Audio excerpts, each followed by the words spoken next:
You may also remember this version of Donald Trump from over a decade ago. We should have never been in Iraq. We have destabilized the Middle East. Yeah, I wonder what that Trump would say about this Trump. But if you look at recent polls, more Americans actually disapprove of this war, about 48%, than support it at 37%.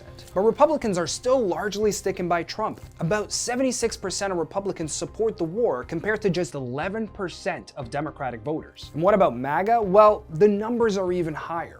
Around 85% of MAGA Republicans support it. And if you've been on Facebook lately, remember Facebook, you'll see Trump supporters citing other polls that put that number even higher. So is it MAGA that's abandoning its core tenets? Well, not quite. If you look at modern US history, this is not an unusual pattern. In 1965, about 61% of Americans said sending troops to Vietnam was not a mistake. By 1973, the numbers flipped. 60% said it was a mistake. Here's another example. George W. Bush, one of the least popular presidents in modern US history, he had an approval rating of 90% after 9/11. And when it came time to invade Iraq in 2003, based on lies about Saddam Hussein's weapons of mass destruction, about 2/3 of Americans supported the war. And given that Trump's own approval rating is quite low at the moment, I don't think it's going to surprise anyone that the longer this US-Israeli war in Iran continues, the less popular it's going to be, even amongst his base. But what is noteworthy about this is how popular MAGA figures have vocally opposed this war in Iran.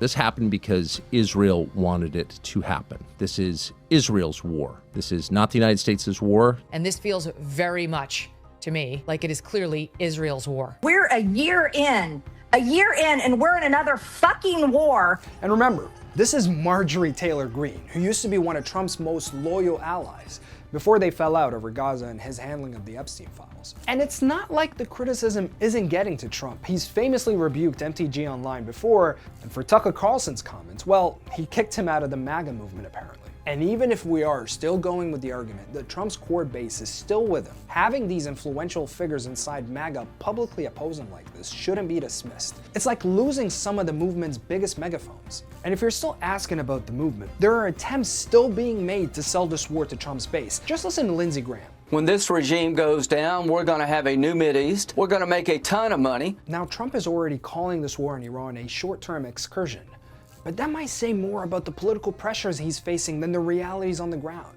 Oil markets are already fluctuating, and reports that suggest disagreements between Washington and Israel are starting to come to light over what the endgame actually looks like. And as Trump quickly realizes this is no Venezuela, the real question now isn't just how this war ends, but whether his core base inside MAGA can hold if it doesn't end quickly, especially with the midterms approaching later this year.